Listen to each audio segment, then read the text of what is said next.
माननीय सभासदों, माननीय अध्यक्ष महोदय जी, proceeding over sitting, honourable member, honourable speaker.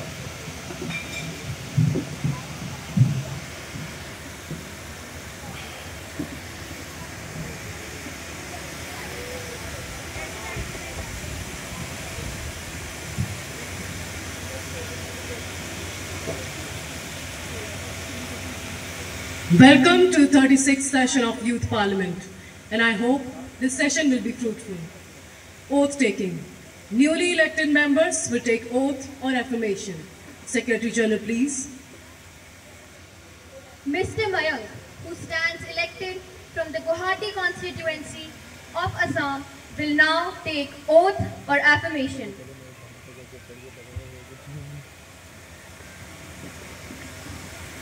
Mr. Mayank, do you want to take oath or affirmation? Ma'am, oath, please. In which language would you like to take the oath? Ma'am, in English, please.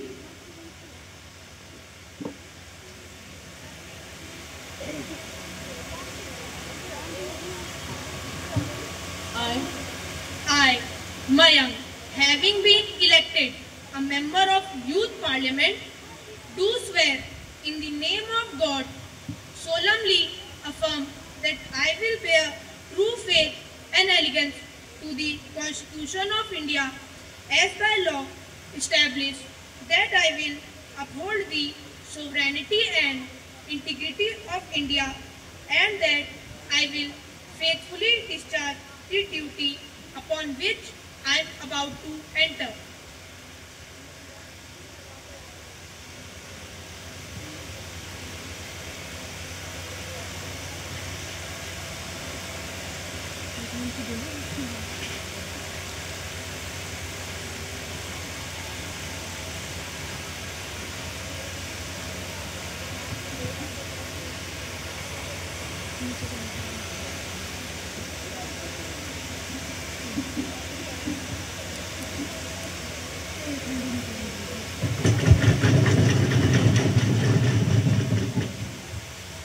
Mr. Aryan, who stands elected from the Ambala constituency of Haryana, will now take oath or affirmation.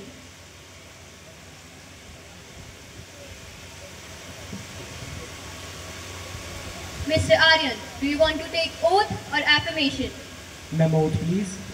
In which language would you like to take the oath? जी हिंदी में।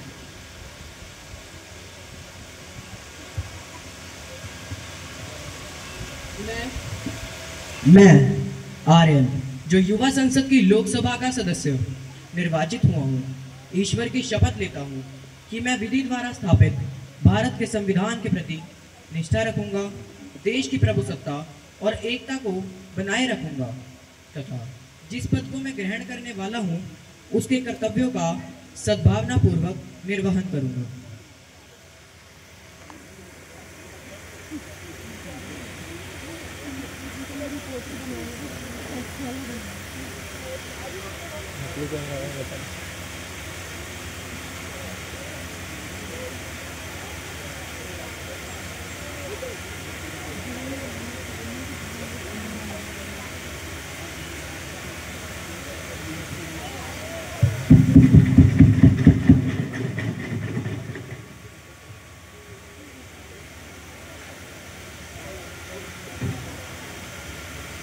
Obituary reference. Honorable members, I have to inform the House of the sad demise of 241 passengers, including the crew members on the board and 19 on the ground in plane crash on 12th June 2025 in Ahmedabad. The former CM of Gujarat, who served as Chief Minister from 2016 to 2021, was among the 241 people on the board Air India flight A1171, which crashed shortly after the takeoff from Ahmedabad Airport. This is a tragic event in the history of India. We all express our deep condolence and pay tribute to all the deceased, including the former CM of Gujarat. Madam, I rise to pay my tributes to all the deceased of the plane crash, including the former CM of Gujarat, whose death has been deeply mourned by all of us. As far as former CM is concerned, we worked together, shoulder to shoulder, during some of the most challenging times. He was very humble and hardworking, firmly committed to the party's ideology. Rising up the ranks, he held various responsibilities in the organization and went on to serve diligently as Gujarat's Chief Minister. We had not only lost a veteran leader, but also those people who were my countrymen, equally important to me and each and every Indian. Their loss is definitely irreparable. I, along with my party members, express my deep condolence and pay tribute to the departed souls. May the departed souls rest in peace in heaven. माननीय अध्यक्ष महोदय, मैं आप एवं सदन के नेता द्वारा अर्पित की गई श्रद्धांजलि में अपने को भी संयोजित करती हूँ। जहाँ तक गुजरात के पूर्व सीएम का संदर्भ है, तो मैं ये अवश्य कहना चाहूंगी कि वह न केवल पार्टी के निष्ठावान नेता थे, अपितु एक जिम्मेदार सांसद और कुशल राजनीतिज्ञ भी थे। उन्होंने कई ऐसे कदम उठाए जिससे गुजरात के विकास की गति बढ़ी, खासकर जीवन की सुगमता को बढ़ावा मिला। माननीय अध्यक्ष महोदय, उनके अतिरिक्त मैं और मेरे दल के सभी सदस्य इस दुर्घटना में मारे गए सभी दिवंगत व्यक्तियों के लिए ईश्वर से प्रार्थना करते हैं कि उन्हें शांति प्रदान करें और उनके शोक संतप्त परिवार को इस अपूर्ण क्षति को सहने की शक्ति प्रदान करें। मैं अपनी संवेदनाएं प्रेषित करने में स्वयं को और अपने दल को संयोजित करती हूँ। We deeply mourn the loss of all our countrymen and the political leader, and I'm sure the House would join me in conveying condolence to the bereaved families. The House may now stand in silence for a short while as a mark of respect to the memory of departed souls.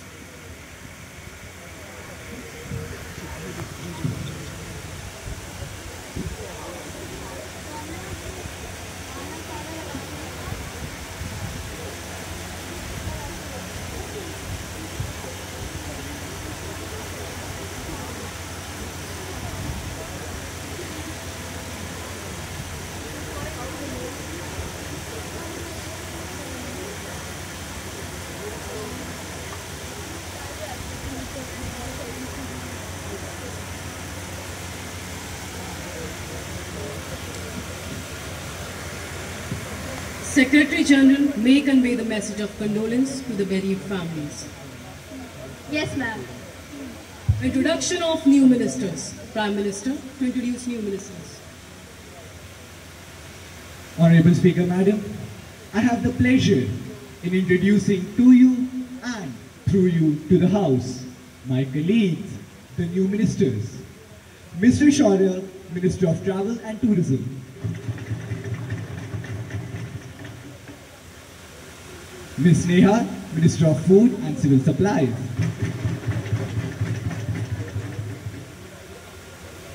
Question hour. Now the question hour begins. Question number 301, Mr. Paranta, please. Honorable Speaker, Madam, India's power consumption is rising at an alarming rate. 11% increase in just 1 year. Madam, 11% increase. Peak demand has already touched 224.18 gigawatts. Yet, the government still heavily depends on fossil fuels and gives half-hearted attention to renewable energy. While the people of the country are struggling with power shortages, climate change and rising bills, the government keeps announcing policies. But where is the real action? Madam, we, the people of the country, want the real action of the problem. So I demand a clear and direct answer of my question from the Honorable Energy Minister. And my question is, what are the concrete provisions of the so-called Clean Energy Act 2024? And how exactly does this government plan to reduce our dependence on fossil fuels and push renewable energy at ground level? Beyond paperwork and big claims. The nation is watching, madam. We need action, not excuses. Thank you. Minister of Energy, Ms. Ishika, please. Honorable Speaker, Madam, I would like to respond to the question faced by the member of the opposition. The central government is fully committed to promoting clean and renewable energy across the country.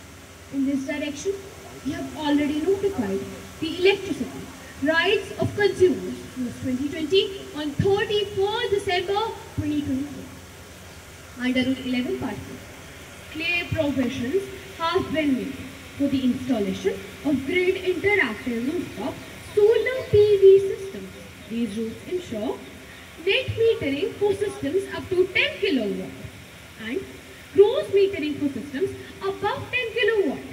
Moreover, we have actively listened to feedbacks from various stakeholders, especially the MSME sector, regarding improvements to these rules.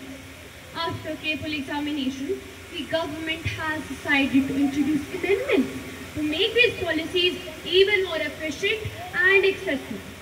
Madam Speaker, these changes will be made in accordance with the proper legal procedures, ensuring transparency and ease for consumers. This shows that the government is not only implementing policies, but is also focusing on improving them for a better and greener future. Thank you. Is there any supplementary questions? Ms. Avantika, please. Yes, the Minister of Energy gave me a specific deadline by which India will reduce its fossil fuel dependence to below 50%. Or is this just another plan with no timeline? Madam Speaker, under the National Energy Transition Plan, our target is clear. By 2030, over 50% of India's total installed power capacity will come from renewable sources. And Madam, this is not a vague statement. It is an officially committed goal under our international climate agreements. Thank you, Madam. Now question number 302, Ms. Richa, please. Honorable Speaker, Madam, I wish to ask Minister of Home Affairs whether the government believes that interfaith marriages are taking place due to forceful religious conversions. If yes, has the government gathered any concrete evidence to prove that interfaith marriages are linked to cases of forceful religious conversions? If yes, what are the details of such cases? Whether the government plans to introduce a central anti-conversion law to address such matters? If yes, by when does the government intend to propose such a law? Thank you. Minister of Home Affairs, Ms. Aditi, please. Honorable Speaker, Madam, I would like to state that matters related to public orders and police fall under the jurisdiction of state government and united as per the Constitution of India. Therefore, the responsibility of preventing, investigating and taking action against forced religious conversions lies with the respective state government. The central government, however, ensures that law enforcement agencies act as per existing laws whenever any such violations come to notice. Regarding the proposal of central anti-conversion law, in view of the above, the government does not propose to bring such a law at present. Thank you. Question number 303, Mr. Vivek, please.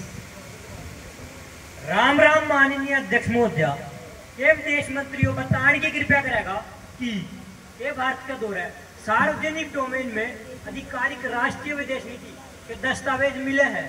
जय हाँ, तो उनका ब्यौरा case है। जय ना, तो के सरकार ऐसा कोई दस्तावेज बनाने की योजना बना रही है। जय हाँ, तो के सरकार ने उपयुक्त विषय पर कोई सार्वजनिक सूचना आयोजित करी है। और हाँ, तो उनका ब्यौरा केस है। धन्यवाद। Foreign Minister, Mr. Karthikeya, please. धन्यवाद महोदय।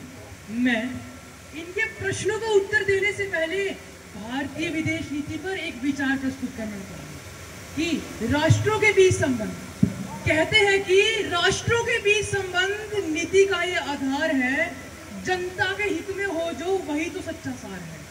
खुले विचारों से चले, खुले विचारों से चले, हर कदम हो पारदर्शी, यही तो है लोकतंत्र की सच्ची और गहरी आरसी। अब मैं उत्तर देता हूं कि यद्यपि कोई भी एक व्यापक नीति दस्तावेज भारत की विदेश नीति के सिद्धांत लंबे समय से स्थापित और स्थायी है, मंत्रालय द्वारा अंतर्निहित सिद्धांतों और प्राथमिकताओं को संचार के विभिन्न माध्यमों के माध्यम से प्रसारित किया गया है, जो कि सार्वजनिक डोमेन में उपलब्ध है। माननीय राष्ट्रपति, उपराष्ट्रपति, प्रधानमंत्री मंत्रालय में राज्य मंत्रियों द्वारा सार्वजनिक वक्तव्य, विदेश मंत्रालय के वरिष्ठ अधिकारियों के विचार, जो कि मंत्रालय की वेबसाइट पर उपलब्ध है, का उपयोग भारतीय विदेश नीति को स्पष्ट करने के लिए भी किया जाता है। मंत्रालय की वार्षिक रिपोर्ट में राजनयिक क्षेत्र में अपनाई गई नीतियों और उनके कार्यान्वयन का व्यापक विवरण भी शामिल होता है। संसदीय प्रश्नों के उत्तर, संसदीय समितियों को प्रस्तुति और मंत्री स्तरीय वक्तव्यों में संसदीय लोकतंत्र के नियमों के अनुसार भारतीय विदेश नीति की रणनीति भी स्पष्ट की जाती है। अंत में बस यही कहूंगा, तूफानों में भी गौर फरमाइएगा, तूफानों में भी कश्ती को बचाए रखना है, कूटनीति से हर मुश्किल को सुलझाए रखना है, कूटनीति से हर मुश्किल को सुलझाए रखना है। धन्यवाद। Question number 304, Miss Ishika, please. तेरी कहानी किसी ने नहीं सुनी, तेरी जुबानी। तेरी कहानी किसी ने नहीं सुनी, तेरी जुबानी। दर्द तो तुझे भी आया, दर्द तो तुझे भी आया, पर आया न कभी तेरी आंखों से पानी। महोदया, मैं सामाजिक न्याय एवं महिला सशक्तिकरण मंत्री से यह पूछना चाहती हूँ कि हमारे देश में गैर संवैधानिक खाप पंचायतों का कुछ राज्यों में बहुत अधिक हस्तक्षेप है, जिसके कारण समाज में ऑनर किलिंग जैसी कई और समस्याएं उठ खड़ी हुई हैं। मैं जानना चाहती हूँ, ऐसी पंचायतों पर रोक लगाने के लिए हमारी सरकार कौन-कौन से ठोस कदम उठा रही है। महोदया, कहने के लिए तो हमारे समाज में स्त्रियों को पुरुषों के समान अधिकार प्राप्त है, परंतु वास्तव में ये सिर्फ कहने के लिए ही है। वास्तविकता एकदम इसके विपरीत है, क्योंकि आज भी स्त्री समाज में स्वेच्छा से घूमना फिरना एवं स्वेच्छानुसार अपना जीवन साथी चुनने तक में स्वतंत्र नहीं है। तो ये कैसा समान अधिकार है। अंत में इतना ही कहना चाहूंगी, अबला नारी है तुम्हारी यही कहानी, अबला नारी है तुम्हारी यही कहानी। आंचल में है दूध और आंखों में है पानी, आंचल में है दूध और आंखों में है पानी। धन्यवाद। Social Justice and Women Empowerment Minister, Ms. Dimple, please. अध्यक्ष महोदया, क्योंकि खाप पंचायत संवैधानिक नहीं है और इसके निर्णय मानवाधिकार तथा महिला अधिकारों का उल्लंघन करते हैं, अंततः केंद्र सरकार ने ऐसे असंवैधानिक प्रवृत्ति पर रोक लगाने के लिए सभी राज्यों के प्रमुख सचिवों व पुलिस प्रमुखों की बैठक बुलाई है। बैठक के पश्चात राज्य सरकारों से विचार विमर्श करके संवैधानिक उल्लंघनों के मामलों पर कानूनी कार्यवाही की जाएगी।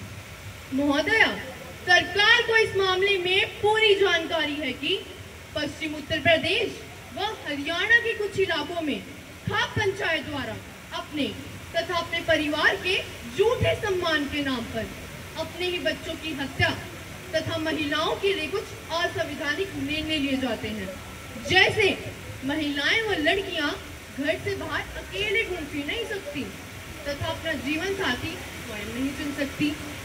ऐसी स्थिति को देखकर मैं भी एक स्त्री होने के नाते अपने उद्गार नहीं रोक पा रही हूँ। समाज रूपी गाड़ी के दो पहिए, नर और नारी। पुरुष प्रधान समाज में नारी बिनु अधिकारी। सृष्टि की रचना करे, पाले घर संसार, आजीवन संसार में सहती दुख पार। स्वतंत्रता हर जीव का पहला है अधिकार। नारी बलतासी रही और रही लाचार। जीवन साथी का अगर मन से करें चुनाव, ऑनर किलिंग के नाम पर होता है सहार, ऑनर किलिंग के नाम पर होता है सहार। लेकिन माननीय अध्यक्ष महोदय, हमारी सरकार खाप पंचायत के संबंध में पुलिस को संवेदनशील बनाकर उन्हें सर्वोच्च गुणवत्ता दे रही है। पुलिस अधिकारियों को किसी न किसी खाप पंचायत सभा पर निगरानी रखने का निर्देश दिया है और यदि आवश्यकता हो तो उन्हें CRPC की धारा 144 के तहत कानूनी कार्यवाही और CRPC की धारा 151 के तहत गिरफ्तारी के माध्यम से रोका भी जा सकता है। अधिकारी अगर किसी घटना को रोकने या कार्यवाही के बाद दोषियों को पकड़ने में विफल होते हैं तो उन्हें निकाला भी जा सकता है और उनके ऊपर सख्त कार्रवाई भी करवाई जा सकती है। अंत में बस यही कहना चाहूंगी कि अबला नहीं शक्ति की पहचान है, अबला नहीं शक्ति की पहचान है और नारी ही इस नए युग की जान है, नारी ही इस नए युग की जान है। धन्यवाद। Now question number 305, Mr. Anshpal, please. Thank you, Honorable Speaker, Madam. मैं माननीय वित्त मंत्री से ये जानना चाहूंगा कि पहला, डॉलर के मुकाबले भारतीय रुपए का अवमूल्यन लगातार जारी है और यह गिरकर प्रति डॉलर 87 रुपए तक पहुंच गया है। आखिर इस अवमूल्यन का क्या कारण है? दूसरा, रुपए के इस अवमूल्यन को रोकने के लिए सरकार कौन कौन से कदम उठा रही है? Finance Minister, Ms. Priya, please. कभी ऊंचाई कभी गिरावट, यही तो बाजार की रीत है। कभी ऊंचाई कभी गिरावट, यही तो बाजार की रीत है। रुपया थोड़ा लड़खड़ाए है पर इरादों में अभी भी जीत है। अध्यक्ष महोदय, सरकार को यह जानकारी है कि डॉलर के मुकाबले रुपए का अवमूल्यन हो रहा है, परंतु सिर्फ भारतीय रुपया ही नहीं बल्कि दुनिया की तमाम करेंसी डॉलर के मुकाबले कमजोर हुई है। महोदय, इस अवमूल्यन के कारण है। पहला, रूस यूक्रेन युद्ध के कारण कच्चे तेल की कीमतें बढ़ गई और दुनिया में अस्थिरता आई। इस बढ़ती कीमत ने भारतीय यात्री को पिछले साल के मुकाबले बढ़ा दिया है। दूसरा, इस अस्थिरता के कारण डिमांड सप्लाई की चैन निकली है और निवेशकों ने धन की वजह से भारतीय बाजार से पैसा निकालना शुरू कर दिया, क्योंकि भारत की तुलना में अमेरिका में ब्याज दर तेजी से बढ़ रहा है। तीसरा, इस अवमूल्यन का प्रमुख कारण सोने की आयात में तीव्र वृद्धि भी है, जिसके कारण चालू खाते का घाटा बढ़ गया है। महोदय, मैं सदन को सूचित करना चाहूंगी कि भारतीय रुपया भले ही डॉलर की तुलना में 87 रुपए तक पहुंच गया है, जो कि जापान की तुलना में काफी बेहतर है, लेकिन रुपए के अवमूल्यन को रोकने के लिए सरकार तथा RBI द्वारा कई कदम उठाए गए हैं। पहला, सरकार द्वारा NRI बॉन्ड लागू कर दिया गया है। इस उपाय से आशा है कि 3-4 महीने में रुपए के अवमूल्यन पर काबू पा लिया जाएगा। दूसरा, सरकार गैर आवश्यक वस्तुओं के आयात पर अंकुश लगाने जा रही है और ज्यादा निर्यात को बढ़ावा दिया जा रहा है। तीसरा, औद्योगिक क्षेत्र में विदेशी निवेशकों को आकर्षित करने के लिए नियमों में परिवर्तन को और लचीला बनाया जा रहा है। अंततः हम सदन को भरोसा दिलाते हैं कि हमारे प्रयासों से भारतीय अर्थव्यवस्था जल्दी पटरी पर लौट आएगी। इसी के साथ मैं अंत में कहना चाहूंगी कि हर गिरावट की है एक नई उड़ान, हर गिरावट की है एक नई उड़ान। रुपया भी बोलेगा, अब है मेरी पहचान, अब है मेरी पहचान। Any supplementary questions? Ms. Herman, please. माननीय मंत्री जी, रुपया गिरने से महंगाई बढ़ी है, गैस सिलेंडर और तेल आसमान छू रहे हैं। क्या सरकार मानती है कि इस गिरावट का सीधा बोझ आम आदमी की जेब पर पड़ा है? महोदय, हम स्पष्ट रूप से मानते हैं कि रुपया गिरने से आम जनता पर दबाव आया है, लेकिन सरकार हाथ पर हाथ रख नहीं बैठी। हमने गैस सब्सिडी को और बढ़ाया है, आवश्यक वस्तुओं के आयात पर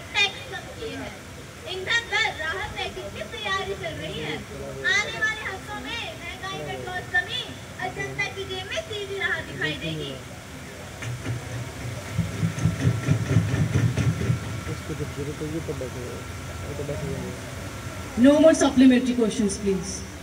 Now question hour ends and paper will be laid down. Papers to be laid on the table. Minister of Ayush, Mr. Shivansh, will lay paper on the table. Honorable Speaker, Madam, I beg to lay on the table a copy of annual report, Hindi and English, of the working of the Central Council for the year 2024-25 along with the audited accounts. A copy of annual review, Hindi and English, by the government of the working of Central Council of Indian Medicine, New Delhi, for the year 2024-25 along with the audited accounts. Minister of EFCC, Ms. Asneha, will lay paper on the table. Honorable Speaker, Madam, I beg to lay on the table a copy of annual report, Hindi and English version of the working of Central Pollution Control Board, Delhi, for the year 2024-25, along with audited accounts. A copy of review, Hindi and English version by the government of the working of Central Pollution Control Board, Delhi, for the year 2024-25, along with the audited accounts. Breach of privilege. Yes, member. Madam, a serious breach of privilege has been committed by the Honorable Minister of Animal Husbandry, Dairy and Fisheries, who has talked about the policy statement related to the Department of Animal Husbandry, Dairy and Fisheries outside the Parliament when the House was in session. Mr. Harshit, have you given notice of it earlier? You may give due notice and I shall consider it. He cannot spring a surprise on me like this. I have already given the notice of it at 10 a.m. today. It will be examined when it comes to me. I shall consider it and let you know my decision.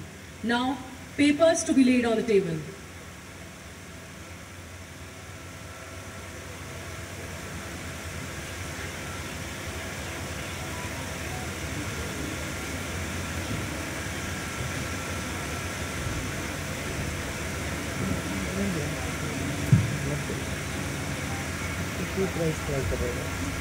Matter raised under rule 377। जल संरक्षण आज के दृष्टिकोण में कितना जरूरी है? Yes miss Tanushka please. Rahiman पानी राखिए, बिन पानी सब सून, पानी गए न उभरे, मोती मानुष चून। माननीय अध्यक्ष महोदय, बोलने का अवसर देने के लिए धन्यवाद। जल संरक्षण आज के दृष्टिकोण में कितना जरूरी है, इसका अंदाजा इस बात से लगाया जा सकता है कि न केवल ग्रामीण बल्कि शहरी इलाकों में 2 करोड़ से भी ज्यादा लोगों को पेयजल से वंचित होना पड़ रहा है। विश्व की 18% जनसंख्या तथा 4% जल संसाधनों के साथ ये पूर्व निश्चित था कि भारत भी इस समस्या का सामना करेगा। दुर्भाग्यवश यह समस्या प्रकृति आधारित नहीं बल्कि मानव आधारित है।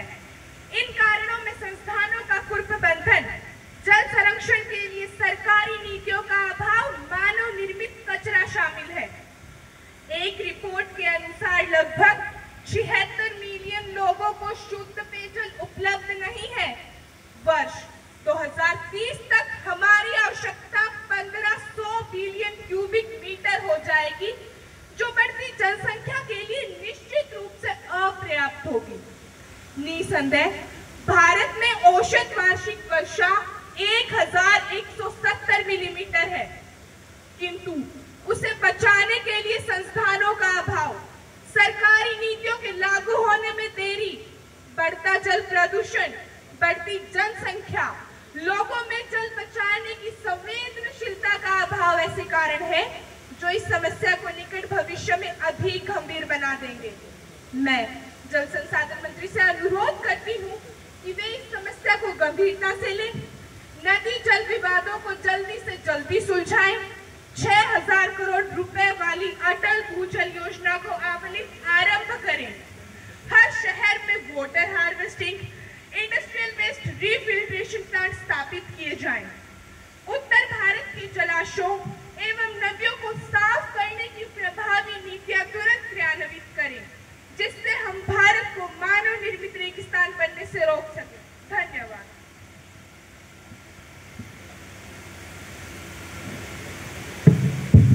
Message from upper chamber.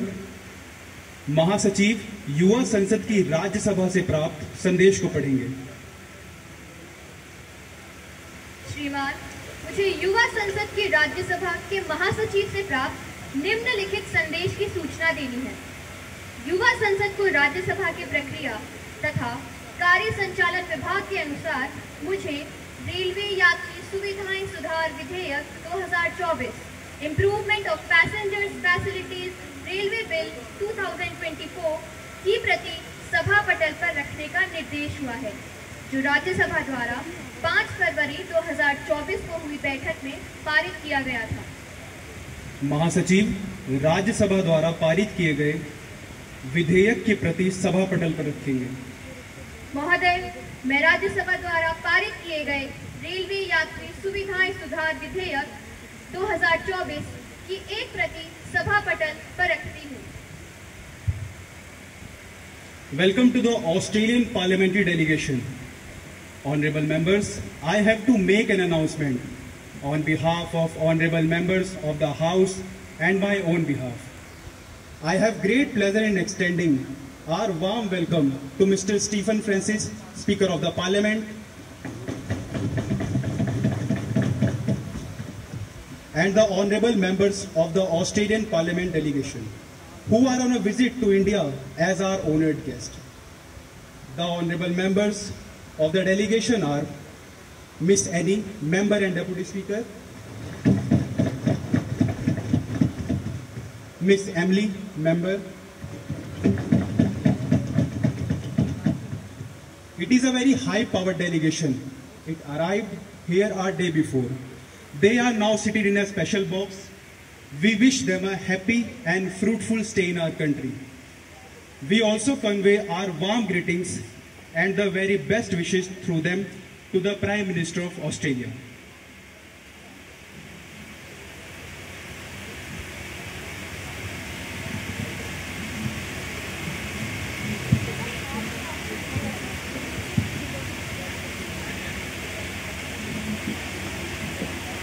Calling attention motion. Now let us take up calling attention motion. Ms. Bharti, please call the attention of the ministers.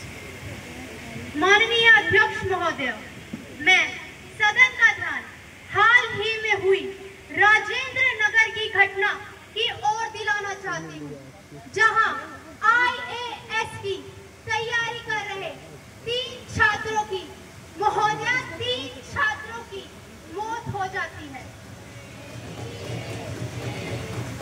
यह घटना बेसमेंट में अवैध रूप से चल रही लाइब्रेरी में घटित होती है।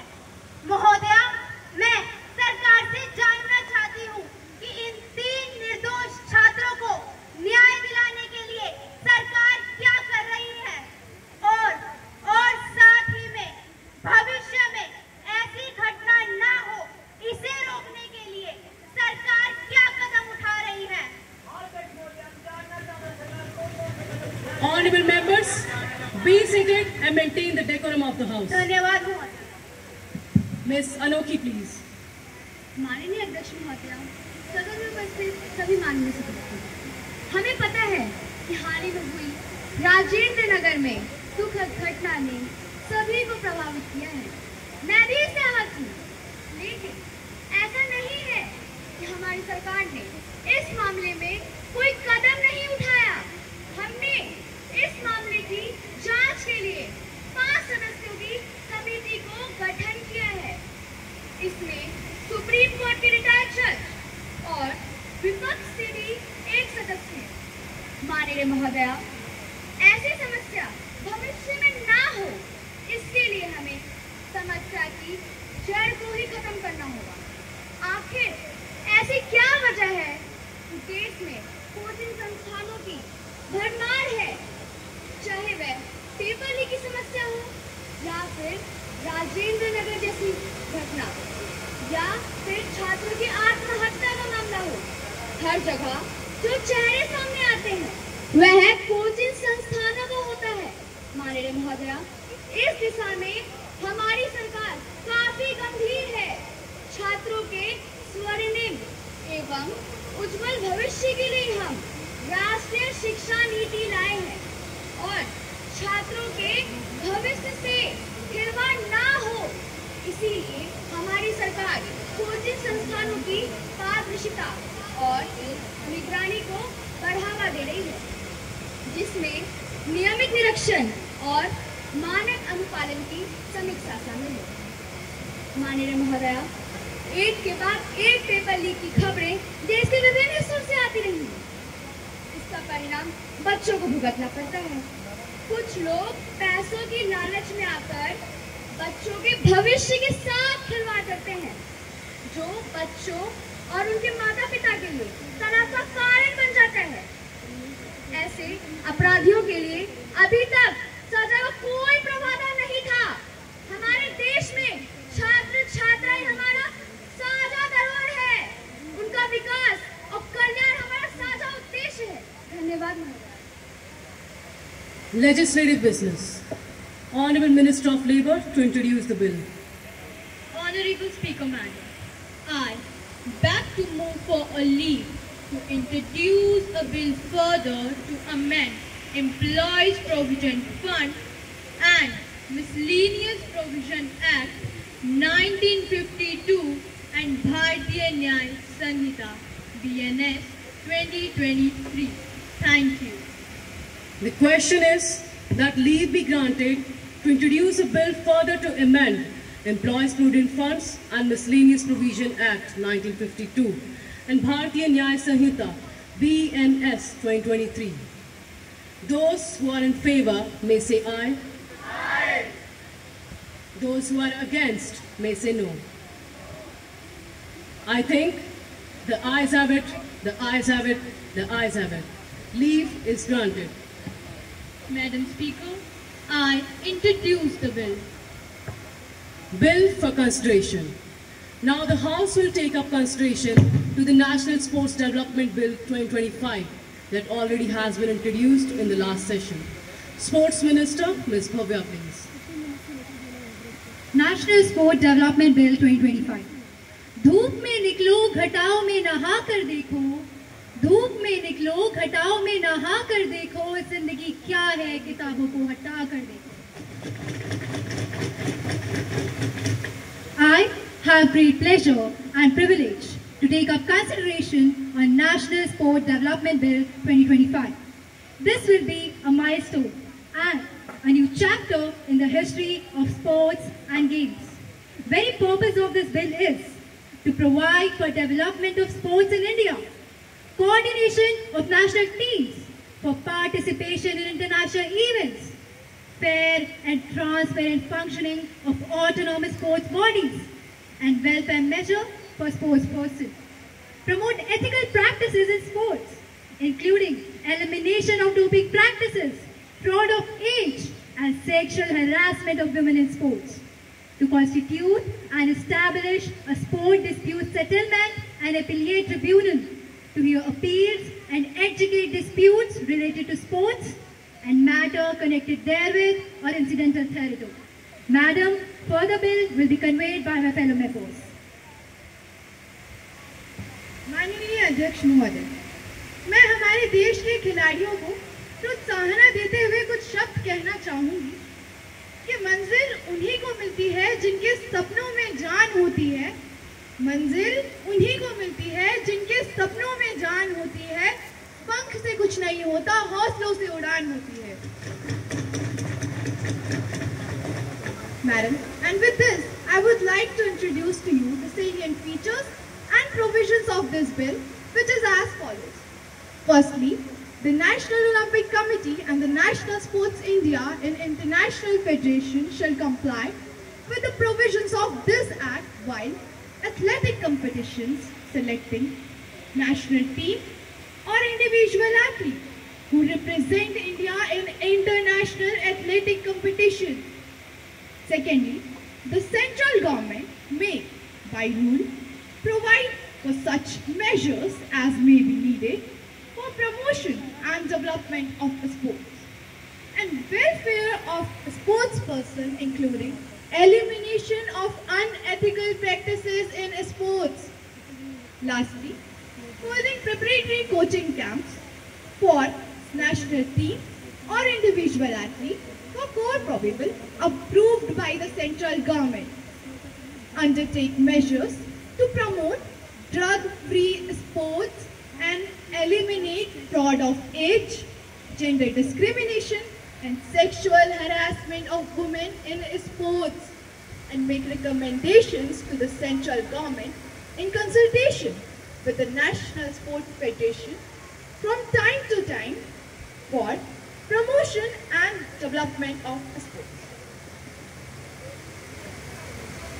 Madam Speaker, I support all salient provisions and features of this bill provided by the respected member, and I want to add furthermore to it, which are as follows. The Sports Authority of India shall submit annually a detailed report to the central government for causing it to be laid before each House of Parliament.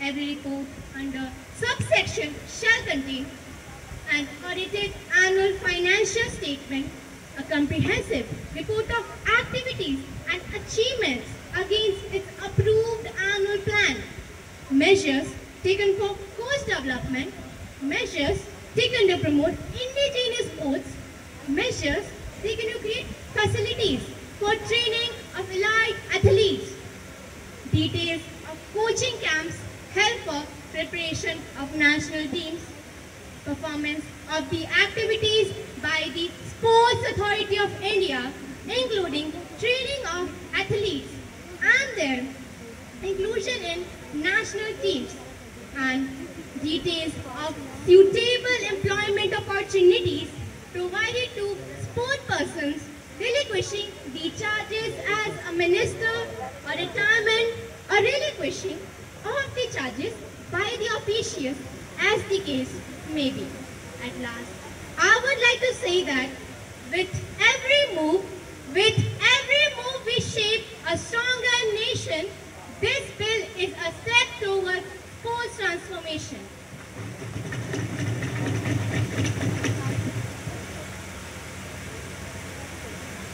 From doping labs to cigarette deals, these silent crimes the game concedes. But truth will rise, their laws are firm, and justice takes a long bold turn. After the details of annual report, I would like to add further that elimination of unethical sports, including elimination of doping, fraud of age, and sexual harassment. The National Anti-Doping Agency shall function as the apex body to implement anti-doping measures in sports in India, and its code is amended from time to time shall be applicable to all sports communities. Provide where the International Federation is not subject to rules and codes of the World Anti-Doping Agency or part thereof, then the National Anti-Doping Agency shall not administer the rules and codes or part thereof as the case may be of WADA for that sport. A minister in charge of Department of the Sports Authority in the central government shall not eligible to contest for any elected post in a National Olympic Committee or any sports committee until the completion of 5 years from the data of relinquishing of charge by the official as the case may be. The central government shall by notification establish an appellate sports tribunal to be known as the Sports Dispute Settlement and appellate to settle any dispute among us of its barriers or members and the National Sports Federation.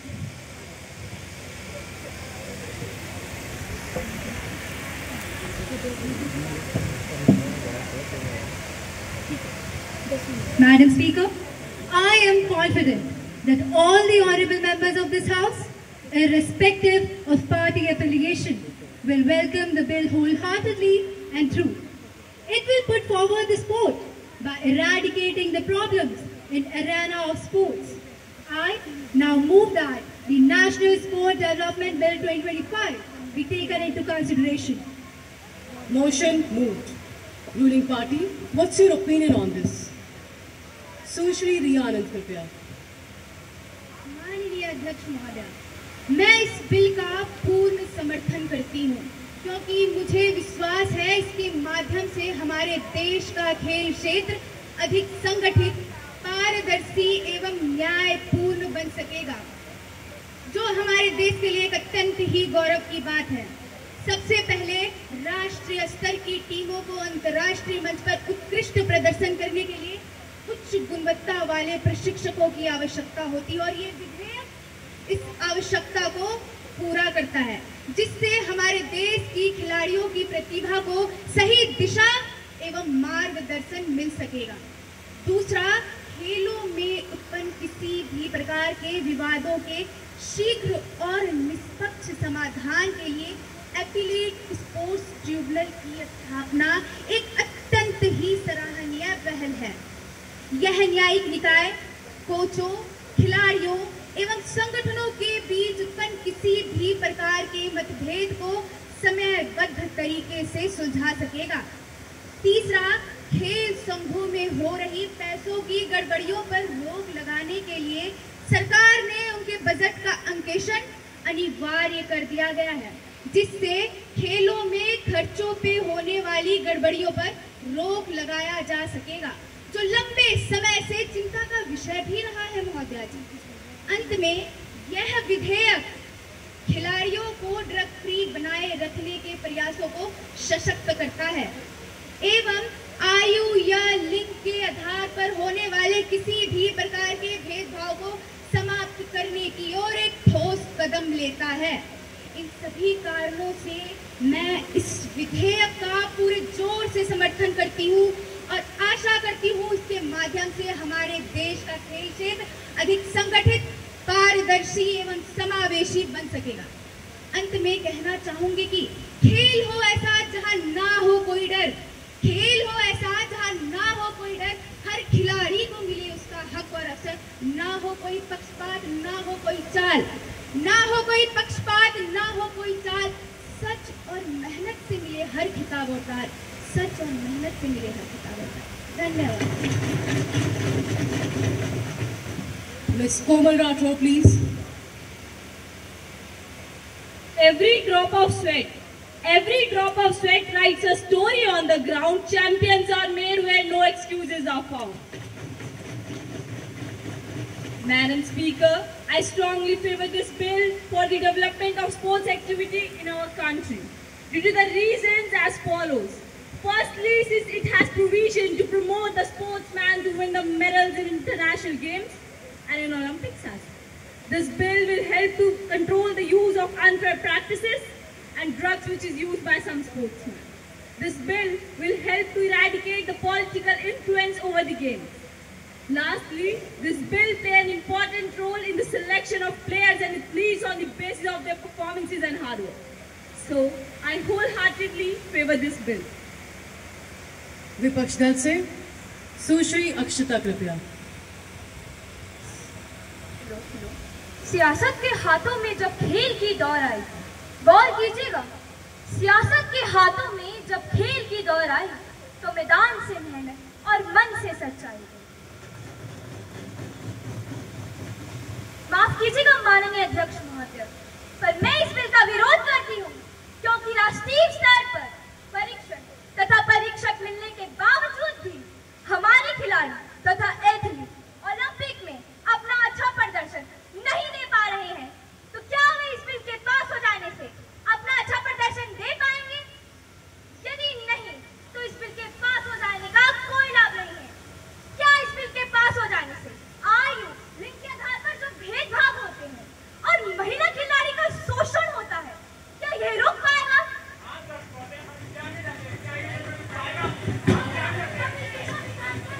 माननीय सभासदों, कृपया शांति बनाए रखें। यदि नहीं, तो इस bill के पास हो जाने का कोई लाभ नहीं है। अभी भी खिलाड़ियों के बीच पूरी पारदर्शिता नहीं है।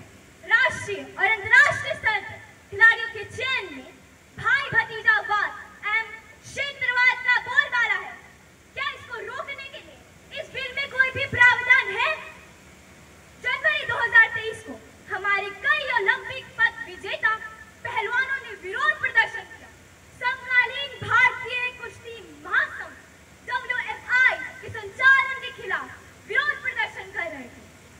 विशेष रूप से इनके अध्यक्ष द्वारा महिला पहलवानों के कथित यौन उत्पीड़न के खिलाफ खेल मंत्रालय ने WFI में खामी को स्वीकार करते हुए यह कहा है उनके पास कोई आंतरिक शिकायत समिति नहीं है, जैसा कि कानून द्वारा अनिवार्य है, जो संगठन के भीतर यौन उत्पीड़न के आरोपों से निपट सके। इसमें यह भी कहा गया है कि WFI और खिलाड़ियों के बीच अधिक पारदर्शिता और प्रभावी संचार की आवश्यकता है, लेकिन अभी तक दोषियों के खिलाफ कोई कार्रवाई नहीं हुई। हम जवाब चाहते हैं, हम जवाब चाहते हैं और न्याय चाहते हैं। विपक्षी पार्टी, इस पर आपकी क्या राय है? सुश्री ईशा, कृपया। माननीय अध्यक्ष महोदय, आज मैं इस बिल पर अपने विचार प्रस्तुत करना चाहती हूँ जो नशे का सेवन करने वाले खिलाड़ियों के खिलाफ। खेल मैदान वह जगह है जहाँ अनुशासन, ईमानदारी और परिश्रम की जीत होनी चाहिए, लेकिन दुर्भाग्य से ड्रग्स ने मूल्यों को दूषित कर दिया है। यह बिल कहता है कि ड्रग्स लेने वाले खिलाड़ियों के खिलाफ सख्त कार्रवाई होगी, पर क्या सिर्फ कानून बन जाने से नशा खत्म हो जाएगा? अगर कार्रवाई में देरी हुई या राजनीतिक प्रभावों से केस दबा दिए गए तो यह बिल सिर्फ कागजों में ही कैद होकर रह जाएगा। परंतु असली सवाल तो यहाँ उठता है, क्या खेलों को राजनीति से अलग किए बिना बदलाव संभव है? जब तक मंत्री और राजनीति से जुड़े लोग खेल संघों के अध्यक्ष बनते रहेंगे, तब तक फैसले खेलों के लिए नहीं, सत्ता के लिए लिए जाएंगे। भारतीय प्रीमियर लीग जैसे बड़ी बड़ी टूर्नामेंट्स में भी ड्रग्स के मामलों का खुलासा हुआ है, जिससे साफ है कि खेलों में नशे का जहर गहराई तक फैल चुका है। यह केवल खिलाड़ियों का नहीं बल्कि पूरे देश के सम्मान का सवाल है। खेल युवाओं की प्रेरणा है और अगर प्रेरणा का स्रोत ही नशे में डूबा हो तो आने वाली पीढ़ी किस रास्ते पर चलेगी? अंत में कुछ पंक्तियां कहना चाहूंगी। आज फैसला सिर्फ इस बिल का नहीं है, आज फैसला सिर्फ इस बिल का नहीं है, आज फैसला खेलों की इज्जत का है। या तो नशा मैदान से बाहर जाएगा या ऐसे खिलाड़ी मैदान से बाहर जाएंगे। धन्यवाद। Honorable Prime Minister. Respected Speaker Madam, having agreed with the content and provisions of the National Sport Development Bill 2025, I endorse this bill as a step to uplift the sports and games in our country. This bill has the adequate provisions to eliminate unethical practices including doping, fraud of age, and sexual harassment in sports. It emphasizes on providing international level coaching and other facilities to the national teams as well as individual athletes with a view to end the droughts of medals in Olympics, Asian Games and Commonwealth Games by bringing up the performance at par with the international level. The most important part of this bill is to have provisions in order to crush the existing irregularities in the annual financial statements of various sports and athletic federations. This bill will bring all the sports and athletic federations, including BCCI, under the ambit of Right to Information Act 2005. Therefore, this bill will help to ensure transparency in the functioning of various sports and athletic federations. That is why I humbly request all the members of the House to support this bill and get it passed with a remarkable majority. Ms. Janvi, please. Honorable Speaker, Madam, I am disagreeing with some provisions of the proposed bill, and many things which could help in the development of sports has been left in this bill. This bill cannot prevent the financial irregularities in the funding of IPL. There are big irregularities in the funding of IPL, BCCI, Bharatiya Cricket Control Board. Can this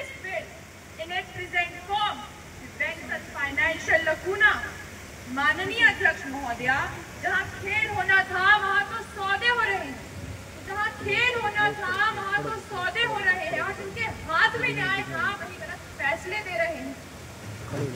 कागजों में सुधार, हकीकत में बदहाल और सत्ता के खेल में खिलाड़ी बेहाल।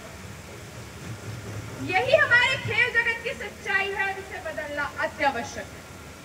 Presently, many politicians are holding the post of chairpersons of many sports federations. All these things cannot be considered as a good practice as far as the performance of the player and rules and regulation of the sports are concerned. Can this bill have enough provision to prevent such practice?